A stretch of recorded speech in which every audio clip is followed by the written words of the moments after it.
What is up, guys? Welcome back. Sorry for such a large gap between the last video and this one. As you guys know, I'm in college. It's taking up a lot of my time focusing on my studies and getting my degree. There will be videos uploaded here soon, starting hopefully after this one. It's just like with school and stuff, it's just hard. But anyway, this is gonna be my top 5 fall baits in detail. What I think the reasons they work, and hopefully they work for you guys too. First off, my number 1 is crankbait. I use either the 1.5 KVDs, Livingstons, shallow diver. I think it goes about 5 feet down. It's more of a suspending bait. The bass are not going to be on bottom the whole time, so they're going to be suspended a little bit. If you're fishing 7 to 10 feet of water, you want something that's about halfway down. They're going to be able to hear that crankbait going through the water. It's going to be like a reaction, or kind of like an anger bite, more or less than a feeding bite. But with the crankbait, it's a fast moving bait. The water temperature is changing. It's more of the bass are moving to keep their body temperatures up with the water temperature dropping, in my opinion. Also with crankbaits, it's more of you can get a variety of species. It's not just bass. You can catch walleye, you can catch sauger, you can catch pretty much anything on that bait. You can catch anything on any bait, but more or less with that one, you're going to get a wide range of species with that particular bait.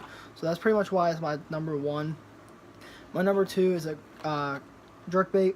Jerkbait does the same thing. It's a suspending bait. It's not going to be all the way in the bottom. It's not going to be all the way to the top. It's going to be in the middle, depending on how fast you move it, how you want to work that bait particularly. This exact one, it's about 2 to 4 foot. It's not very deep, but it's also going to be a reaction bite. They're going to see that fish, and when you're jerking, it's going to look a little bit wounded, and they're going to attack that specific lure. Third, it's more of this one you can control how deep it goes. If you want it to be up top, if you want it to be down low. It's a chatterbait. I use 2 colors of chatterbaits during this time.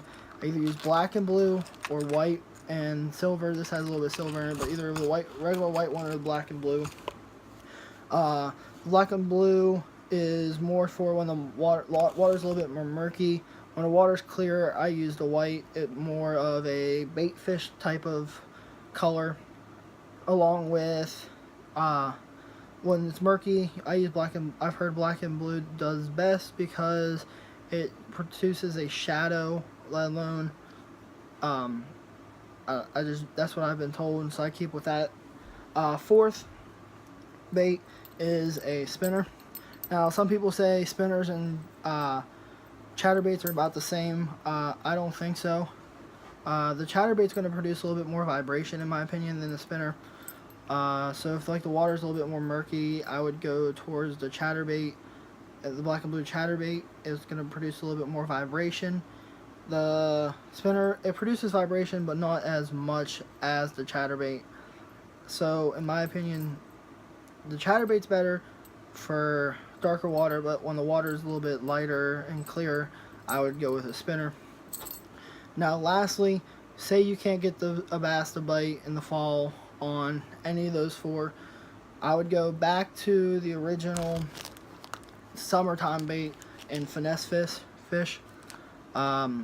With finesse fishing, you might not get as many bites as you want, because the bass are going to start to go up in the water or moving more often.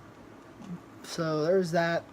And now there's 2 baits that could work depending on the time of day, I think, or how the fish are reacting in that specific pond. These are my 2, and they could have made the top 5, but they didn't. This one's a whopper plopper. It's more of it's a top water bait, but it's a toss-up, depending on the lake itself.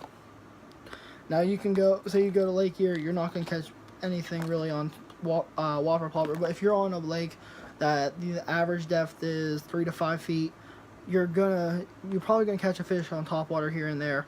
So that's why it's not in the top 5. It's a little bit honorable mention. Another one that's like right there is a swim bait. Any type of swim bait is gonna be decently good compared, like, again, depending on that specific lake. Now if you go to, like, where I'm from, Seneca, that I don't know if everyone knows it, that lake averages about 7 to 8 feet, and there's a lot of open water. There's a little bit of structure here and there. There's a little bit of rocks. If you throw a swim bait near rocks, you're not going to do it. It's more going to be open water, or where you think there's going to be schooling fish, or so forth from that on. That's my opinion on this swim baits. So once again, my number 1 is crankbaits. Go get yourself some. Go either get crankbait, chatterbait, or jerkbait if you guys want to catch fish in the fall. That is it. That's all I got for you guys today. Like this video, comment on this video, subscribe to the channel, and I'll see you guys next time.